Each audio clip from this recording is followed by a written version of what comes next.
Profondo, 1.9 million. What a gorgeous horse he is. Top of the well, it's not top of the ground, unfortunately, is it? Yeah, that's the unfortunate factor for him, is that he hasn't been able to get that drier surface that he really appreciates and that he can perform at his best. So he's getting another track that's rain affected. So it's just those elements that are not going to get the best out of him. But you're right, he is a gorgeous horse. He's just getting a wash down at the moment. He doesn't need too much washing down because he is as shiny as a penny. So he's a gorgeous individual. $1.8 million, and he looks every single cent worth that weight in money. And he's got a Group 1 as a 3-year-old, and he looks like he's coming back. James McDonald rides Animo in this. He's already got a double. Let's catch up with Jay Mackey's with Jess Bott. James, big days like today, it's what it's all about. How does it feel waking up knowing you're riding Animo and the world's best sprinter, Nature Strip? Yeah, no, you wake up with a spring in your step. I know that. It's obviously a great day's racing. Really looking forward to those two particular horses, and obviously we've got a rising star filly and Zoo Gotcha as well. So it's a big day, and I'm sure they'll all run well. How has Animo come through his run in the Wink Stakes? Yeah, he's in really good order. You'll see him parade really well today. He looks a lot better in the coat, as you'd expect from first to second up, and he'll be ready to rumble over the Randwick Mile. Will really suit him, and yeah, he's just a star horse, so it'll be awesome to get back on his back. And tactics must be important in these smaller fields. How will you ride him from the gate today? I don't really know. I haven't had a chat to James, but we'll get him comfy and see what he can do. But he's pretty adaptable, whether he goes back or forward or mid. I'm not too sure. Very good. Moving on to Nature Strip. How's he come through his trip from Europe? Yeah, he's in really good order. He's bouncing. He's had a couple of exhibition gallops, one trial, beautiful trial it was. He got into a lovely rhythm. Good gait today. He'll be ready to step out here for sure. Obviously, 4 weeks to the Everest. He'll be peaking for that day. Very good. Best of luck. Good stuff there, Jess. There. A new member to our team like Josh. They're making a great start, aren't they? Having a good talk to James. So James has got a double so far. He's ridden 4 winners. Now, we're jumping ahead on 22 occasions in Australia. He's ridden 5 winners a number of times as well. Yeah, he has 6 times he's ridden 5 winners, and he looks well on his way. He's got some terrific rides throughout today. He's just ticked off that list with Zagotcha. Of course, he won earlier on it today as well, but he's got Animo, and he's also got the star Nature Strip. This mare, Ice Bath, she loves these wet tracks, and so did her sire, Sacred Falls, who was able to take out a George Main. Of course, he took out 2 Doncasters on a heavy 10. And absolutely. And Montefilia's father also, Kermadec, won this race. So a nice connection. Let's go back and have a look at the great history of the George Main Stakes. Named after a former chairman of the Australian Jockey Club, the George Main Stakes is a Group 1 weight for age contest over the mile at Royal Randwick. But it's Lonhro's George Main Stakes. First run in 1945, the race was a favourite of legendary trainer TJ Smith, who incredibly won a record 11 George Mains, Well, Kingston Town got ahead in front, including back-to-back wins with the mighty Kingston Town. and Kingston Town wins about a long header, a half neck to Northern Reward. The race is a traditional lead into the Epsom Handicap, and George Main winners have also done well in the Doncaster Mile. Back to back for Sacred Falls beat Royal Descent and Weary. Waller gets first, second and third. And in recent times, this race has been the playground for Winks, Winks, watch out Melbourne, she's coming back for another Cox Plate. who put her stamp on the George Main Stakes Here we go again. with a hat-trick of wins from 2016 to 2018. Winks moves up on the outside, takes the lead, kicks away. Here's 3 in a row. It's her birthday, and what a way to celebrate. Long live the Queen.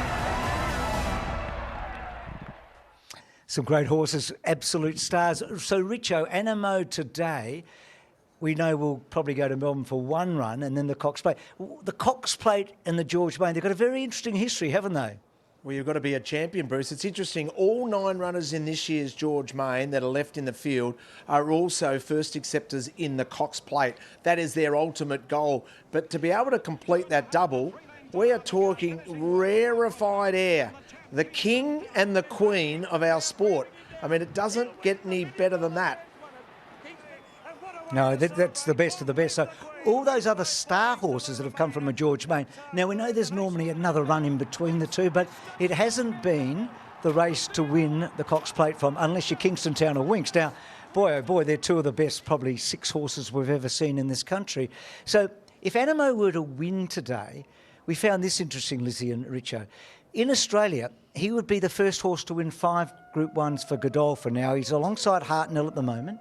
He is, and then you've got Elise's at 3 along with Villiers and Bivouac. But Animo being left in training this for an extra year instead of going to stud, that gives him the opportunity to actually surpass the rest of his contenders or the rest of his stable by winning maybe 1 or 2 more Group 1s. I think if he wins another Group 1 today in the George Main Stakes, I think that he really announces himself as the standout weight for age horse. We haven't really got the standout horse at the moment. We've got some really good weight for age horses, but not so much dominant ones that are winning week in, week out. But if he wins today, that's where he is placed. Well, that's what's in front of him, eh?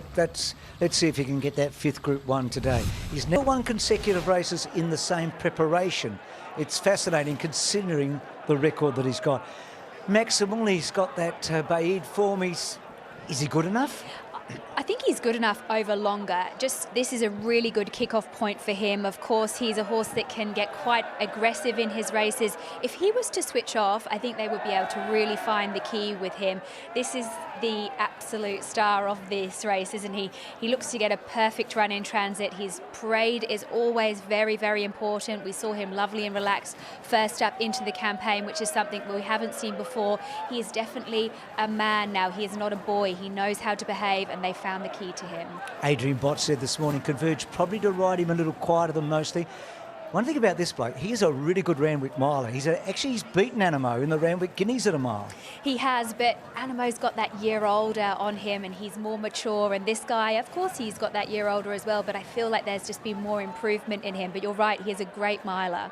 Oh, look at this beautiful looking boy, eh? Gets me every time, this guy. And he's also come back a lot better, a lot more smarter mentally, physically. He's always been a fantastic specimen. You can't be negative about him. He won a Group 1 at his 3rd start. So his runs have been good. He just needs a drier track, Bruce. Now we come to the mares, and they're beauties, aren't they? I mean, Jewess, she was stunning in the autumn. She was stunning in the autumn. She ran okay, I thought, in the Memsie first up. She had a setback prior to the Memsie. They elected to go to Melbourne. That was the race for her, and she looks as though she's raced well, but will appreciate getting out in trip. Montefilia, again, we see her resume today. Of course, she was the horse that was scratched prior to the Winks Stakes, so unfortunate for her to come out, but she looks as though she presents well. She's very fit and forward in condition. The speed in the race worries me, whether she can come over the top of them with a lack of speed. Brad Widdop showed some faith in his filly, didn't he? He scratched it from the tibia yesterday. That caused a reaction, not going to Newcastle, where she would have been favourite. He said, no, I'm going to take the big guys on. She's never won a stakes race. It's weird. She's won 4.3 million, 4 times placed at Group 1. She's very good. She's very good, and she deserves to win a stakes race. If there's any horse in Australia that deserves to have black type next to her name, that is Ice Bath. She was excellent, Fangirl, first up into the campaign in the Winks Stakes. It was a sit and sprint tempo. She got back, she ran on really nicely. Has had a trial to keep her ticking over. She's quite lightly framed, Bruce, so they're just trying to keep the weight on her so her preparation is prolonged. Animo had 7 starts as a 2-year-old. That's a lot. This filly had 7 starts as a 2-year-old for 5 wins and 2 placings in Queensland. I loved her progression under Chris over the last 12 months. Yeah, she's been absolutely fantastic. Of course, when she was able to take out the Group 1 in the autumn, it was a really good performance. She was up on speed. She makes every post a winner. This is a little tougher for her today, but I wouldn't be discounting her as far as her looks are concerned. I thought her first up run was a pass mark the way the race was run, but it does look a similar type of race on paper as far as the speed is concerned. How courageous are you going to be with your selection here? I don't think very courageous at all. When you have a look at Animo walking around the yard and you've done the form on the race and you know that he's going to be able to position himself in such a lovely spot, I think that he's the horse to beat. Of course, I've got a lot of time for Profondo, but I think Animo gets all the favours. I would have loved to have seen a Zaki in an Animo contest, but there might be something else. This will do. I need $1.75 from the tab if I have a bet today, Ali. What price is he? Unfortunately, Bruce, I don't think you'll get that anymore. He's come into about $1.60 and he has 70% of the market hold here, which is enormous and well warranted as well. So he's at that $1.60 quote. You would have got $2 when markets open, so even money if you don't mind. $1.55 about 10 minutes ago, but sitting pretty firmly at that $1.60 now. What about the speed, mate? This could be a bit tricky, could it? Well, it looked slightly tricky when you had a horse like Zaki in the race, but when they announced that they were going to go back on Converge, I think that it should play out quite nicely. Also, Montefilia, they're deciding to go back on her as well, and Ice Bath, well, she goes back, and so does Duais. I think Hinge will roll forward, Animo will roll forward, and so will Profondo. I would suggest that Animo will be not too far off of Hinged, and you'll see a 1-2-3. I think Hinged, Animo, and then Profondo. It will be tactical, I think. Very it always is in these Group 1 affairs, but he's got the right pilot aboard him to decide where he positions his horse. You wonder whether, with Brenton Avdulla, whether he would decide to potentially go forward on Profondo because he has enough pace, but they've been spending a long time trying to settle him and switch him off, so that would undo all the good work that they've done with him. It's exciting times, Rich. I'll go back to Ali for the hot horse shortly, but good crowd here today, really good crowd. We've had great racing, Jason, but you just know we're going up another level. Oh, looks wonderful, Bruce. And Animo is a headline act and he deserves a huge crowd. The Animo versus Zaki was the build-up we were talking about. Zaki will run next Sunday in the Underwood Stakes at Sandown. So the two champs, as they head towards the Cox Plate, may not meet each other until the best 2 minutes in sport, and that might just build that rivalry. And if they continue on their winning way, he's the one who's got that electrifying turn of foot. You can see why Lizzie's got him on top. I'm looking at Profondo, and I just note that it's a slightly better track than he has been racing on. I think that he can improve again today. 1,600 metres is even a better trick for him. He's worth considering trifectas and first fours. Can he knock off Animo? I highly doubt it. Converge, a little D-Day for him as well. Here's a horse who is a Group 1 winner. They'd love to see him get back to his best. His first up run was a bit of a concern. And then we have our eye towards a Caulfield Cup with Duais and Montefilia, or maybe they head towards a Cox Plate. Fangirl's the obvious favourite for an Epsom. Hinge might be going to a Caulfield Cup. So much to play out, and the markets will be thrown up in the air after this. Absolutely. Just a reminder, Caulfield's just about bang after this, so the 1,000 Guineas prelude very quickly after this. You can see them in the mounting yard where Richo is. Ali, am I stating the obvious? Could I guess the hot horse, do you reckon? I'd like to say something outside of Animo, Bruce, but you'd be spot on if you said him. He's there at $1.65 though, so a little bit juicier than the $1.60 that you could have taken. We do have those deductions from Zaki that came through yesterday when he was scratched 23 cents and 16 cents the place, but all about Animo here. There's been some late support for Fangirl outside of him. So again, if you don't like taking those $1.65 quotes for horses, then Fangirl is your girl. Thanks for that, Ali. So 7 Group 1 winners in the 9-horse field. Only Maximal and Ice Bath haven't been able to do that. So it's a high-quality field. We've seen the history of the race and the great winners of the past. Richo, in a word? Animo to win, Profondo to improve dramatically today. Yep, I agree with everything Richo said. Animo is hard to beat, especially the way the race looks to pan out. I think Fangirl is going to be really hitting the line strongly, and I'm also with Profondo. I'm a big fan of Profondo. Things can change, can't they, in a big Randwick mile? Does Animo cement his spot at the top of the tree, or is the spring about to be turned upside down? Here's Darren Flindale. Favourite for this year's George Main Stakes, and we're ready to run. Gates are back, they're off. Fangirl missed the start by 3/4 of a length. They're jumping really well, hinged off the inside with Profondo, and Animo away well. Up running third in front of Montefilia, followed by Ice Bath. Then came Fangirl improving on the rails. A couple after Duais, then came Maximal, and Converge has been taken all the way back to last. So Hinge, she's got blinkers on today, and she's going to lead from the hot favourite Animo on a very forward roll. Profondo takes the set, leaders back third, and 2 lengths away to Montefilia, just in front of Fangirl. Further back to Ice Bath, then came Maximal from Dewis and converges the last one as they start the run down the side. 900 metres to run, and Hinged is held together by Kieran McAvoy. Leads by 3/4 to Animo. Profondo tucked away third, followed by Montefilia. Then Fangirl, 3 back the rails from Ice Bath. Further back to Maximal, then came Dewis. And Converges still back last. So Hinge leads, approaching the 600 metres by 3/4 to Animo. McDonald allowing to slide a little bit closer, coming to the turn from Profondo. Montefilia is easing out deep. Ice Bath as well. And Fangirl's coming well off the fence as they straighten.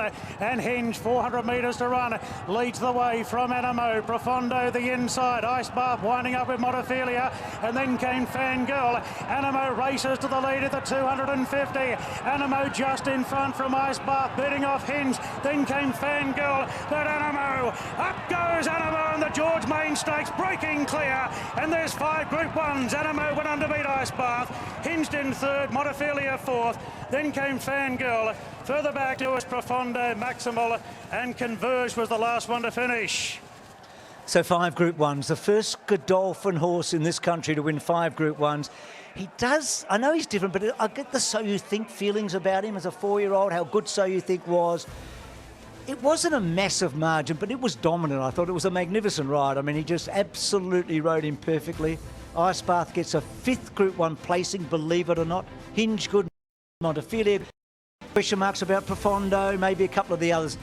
He is an absolutely outstanding horse. I just focusing on the winner. It was absolutely breathtaking to see him back up that really strong win in the Winx Stakes. To see him take out a George Main on his way towards a Cox Plate is just such a joy. To see a horse like this mature from his 3-year-old campaign, where he could be a little bit unruly at times, not parade well, sometimes throw it away, but it was just a marvellous performance from a marvellous horse. We're going to get back and talk more about that. They're loading at Caulfield for the 1,000 Guineas Prelude.